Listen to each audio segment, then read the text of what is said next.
Everyone, welcome back to Educational Guru.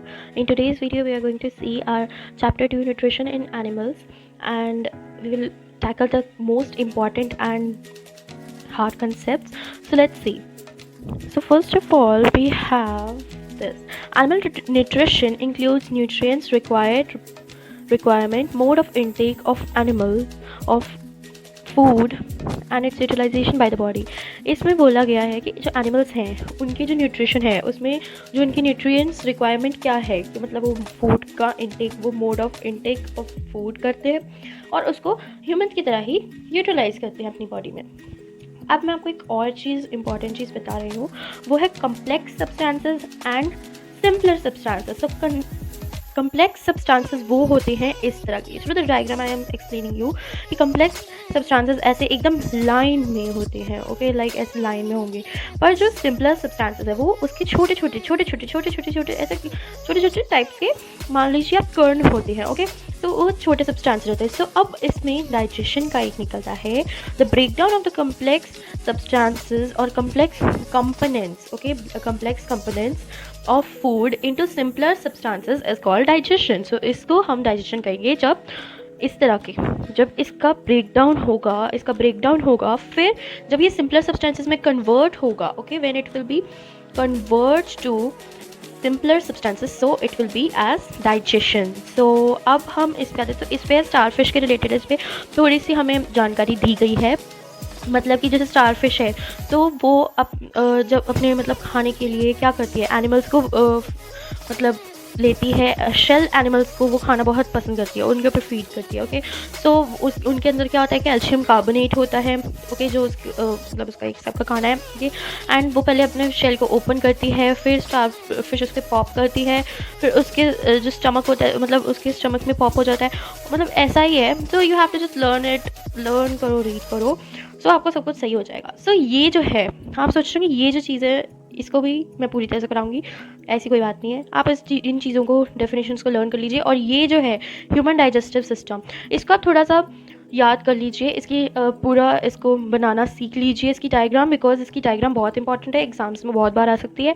और साथ में मैं आपको इस तरह की कोई भी डेफिनेशन नहीं कराऊंगी, क्योंकि इसमें जब आप डायग्राम देखेंगे तो आपको सब कुछ क्लियर हो जाएगा। तो उसमें से आप बस समझ लीजिए डायग्राम के थ्रू, बाकी आपको सब कुछ आ जाएगा। जैसे ये देखिए, ये सारा बकल कैविटी, तो इधर भी बकल कैविटी है, तो वैसा ही है। अब हम डाइजेस्टिव सिस्टम के बारे में पढ़ेंगे। इसमें बोला है the digestive track and associated glands together constitute the digestive system.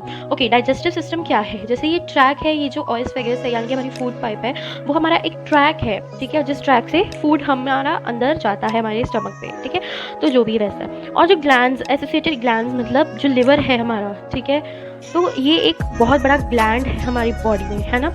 तो ये जो लिवर है तो ये एक ग्लैंड है, ठीक है, तो ये भी डाइजेस्टिव सिस्टम को बनाते हैं या उसका फॉर्मेशन होता है। तो अब हम जाते हैं हमारे नेक्स्ट कंसेप्ट पे, जिसका मतलब जिसमें बोला गया है the process of intake of food into the body. मतलब जब आप खाना खाते हैं तो उसको क्या बोलेंगे हम? इंजेशन बोलेंगे, okay, ingestion. Now is the milk teeth and the permanent teeth, ये जो बॉक्स है आप देख लीजिए। तो इसमें इन्होंने क्या बोला है कि जो मिल्क टीथ है और परमानेंट टीथ के बारे में इसमें डेफिनेशंस दी गई हैं। तो इन्होंने कहा है जो मिल्क टीथ हैं वो कब फॉल होते हैं? In the age between two 6 and 8 years। जैसे मिल्क टीथ जो होते हैं वो इतने एज में हमारे टूट जाते हैं और फिर हमारे परमानेंट टीथ आते हैं, ओके।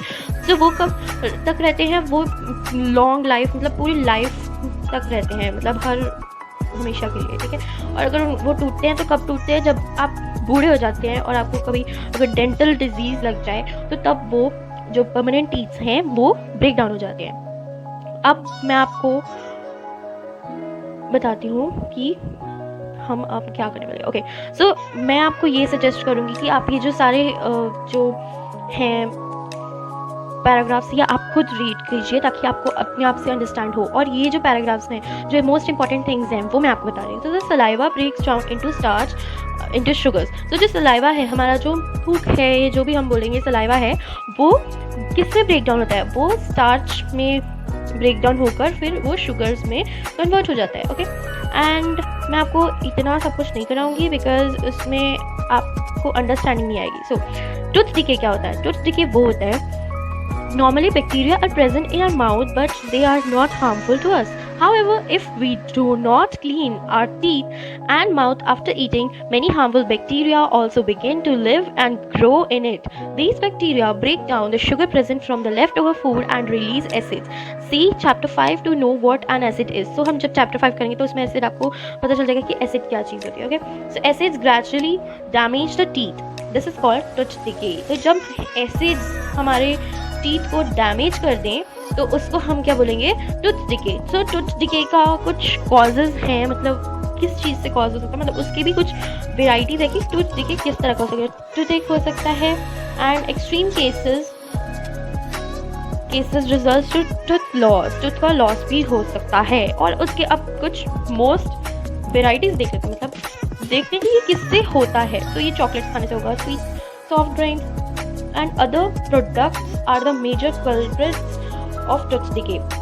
So जैसे चॉकलेट्स, इस तरह की मीठी जो भी चीज़ें होती हैं, ठीक है, सो उन चीज़ों से मीठी चीज़ें हमारे दांत पे बैठ जाती है, फिर उन जो एसिड वगैरह जो भी होता है उसकी वजह से हमारे टूथ डिके हो सकता है. इसलिए हमें क्या करना चाहिए, वो सब कुछ जो भी है इसमें और इस पैराग्राफ में हमें बताया है कि हमें कौन सा सॉल्यूशन करना चाहिए. सो आप इसको भी रीड कर सकते हैं.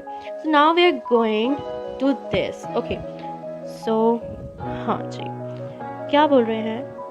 सो इसमें इन्होंने बोला है the digestive juices break down the proteins into simpler substances. मतलब जो हमारे डाइजेस्टिव जूसेस हमारे जब प्रोड्यूस होते हैं, सो क्या होता है, जो प्रोटीन्स होते हैं ना, सो उनको वो सिंपलर सब्सटेंस में ब्रेक डाउन कर देता है. So next is G. So the liver is a reddish brown gland situated in the upper part of the abdomen on the right side. तो इसमें लिवर के बारे में आपको बताया गया है और उसमें जो बाइल जूस प्रोड्यूस होता है उसके रिलेटेड. सो इसमें मैंने आपको अभी लिवर की डेफिनेशन पढ़ के बताई है. जो लिवर होता है वो रेडिश ब्राउन ग्लैंड होता है, जो मैंने आपको दिखाया था.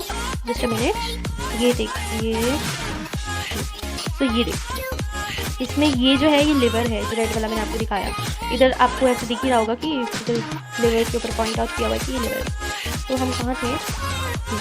हम इधर थे.